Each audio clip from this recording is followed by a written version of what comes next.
गांव हो या शहर, उत्तराखंड में हर विवाहिता को चैत के महीने में भिटौली का बेसब्री से इंतज़ार रहता है। आज तो बहुत सारे साधन हो गए हैं जिससे कि कोई भी विवाहिता अपने मायके कभी भी होके आ जाती है। लेकिन पहले के समय में जब रोडें नहीं थी, मोटर गाड़ियाँ नहीं थी और कम्युनिकेशन का कोई ऐसा साधन नहीं था, तब उन्हें इंतज़ार रहता था चैत के महीने का। क्योंकि चैत के महीने में उसके मायके से उसका भाई या उसके पिता उससे मिलने आते थे और साथ में खूब सारे उपहार भी लेके आते थे, और उसी को भिटौली कहते हैं। ये उत्तराखंड की एक बहुत ही खूबसूरत परंपरा है।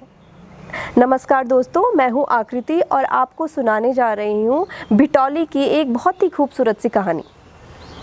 ये लोक कथा है उत्तराखंड के कुमाऊं अंचल की। वहाँ किसी गांव में देवबुली और नरिया दो भाई बहन थे। दोनों साथ साथ खेलते, साथ साथ खाते, साथ साथ ही बड़े हुए। उन दोनों में आपस में बहुत प्रेम था। धीरे धीरे समय बीतता गया और एक दिन ऐसा आया कि देवबुली की शादी हो गई। देवबुली की शादी कहीं दूर के गांव में हुई। तो उसके बाद जब वो आ नहीं पाती थी मायके बराबर, तो उसकी याद में नरिया बहुत दुखी रहने लग गया, क्योंकि उसका अपनी बहन से बहुत ज़्यादा लगाव था। अब होता क्या है कि वो देखता था विवाहिता लड़कियां आ रही हैं मायके, तो सबको देखता और सोचता है कि मेरी बहन क्यों नहीं आ रही है। और इसी के चलते वो अपनी माँ से कहता रहता है कि बहन को कब बुलाओगे या मैं बहन से कब मिलूँगा, और वो बहुत दुखी रहने लग गया। तो एक दिन उसकी माँ कहती है कि एक काम कर, तू ही अपनी बहन से मिल के आ जा। देवबुली का ससुराल काफ़ी दूर था, तो नरिया खुश तो हो जाता है। तो उसकी माँ कहती है तू जाएगा, लेकिन मैं तेरे पास खूब सारे तोहफे, मिठाइयाँ, फल, तेरी बहन के लिए साड़ी, बिंदी वगैरह दूंगी, तो वो भी लेके जाना। वो भी खुश हो जाएगी, उसे भी मायके की याद आती होगी।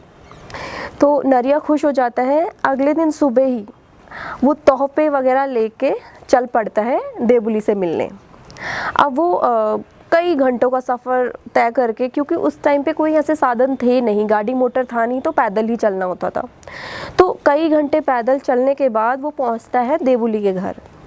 अब बेचारी देवबुली ससुराल में होता ही था, उस टाइम पे बहुत सारा काम होता था, तो बहुत काम वाम करके शायद थक गई होगी और वो सो रही थी। तो नरिया काफ़ी देर इंतज़ार करता है कि मेरी दीदी उठेगी, लेकिन बहुत देर इंतज़ार करने के बाद भी जब देवबुली नहीं उठती है, तो अगले दिन शनिवार था, तो वो पहाड़ों में शनिवार को सफ़र करना ख़राब मानते हैं। तो इसके चलते वो सोचता है कि मैं शनिवार को तो नहीं जा पाऊँगा, तो इसलिए मुझे आज ही वापस लौटना होगा घर। तो वो जो भी तोहफे वगैरह थे वो वहीं पे रख के चला जाता है। अब कुछ समय बाद देवबुली की आँख खुलती है, तो वो अपने सामने तोहफे वगैरह देखती है तो चौंक जाती है, सोचती है मेरा भाई आया था। दूर दूर तक उसे ढूंढने जाती है कि कहीं तो दिखेगा, लेकिन नरिया तब तक काफ़ी दूर निकल चुका होगा, तो वो कहीं दिखता नहीं है। तो देवबुली बहुत दुखी होती है। देवबुली रोने लगती है और रोते रोते उसके मुंह से एक बात निकलती है कि भय भूख को मैं सीती, भय भूख को मैं सीती। इसका अर्थ होता है कि भाई भूखा रहा होगा और मैं सोती रही। और ये जो बात थी उसे इतना ज़्यादा हर्ट करती है कि वो ये रट लगाए लगाए अपने प्राण त्याग देती है।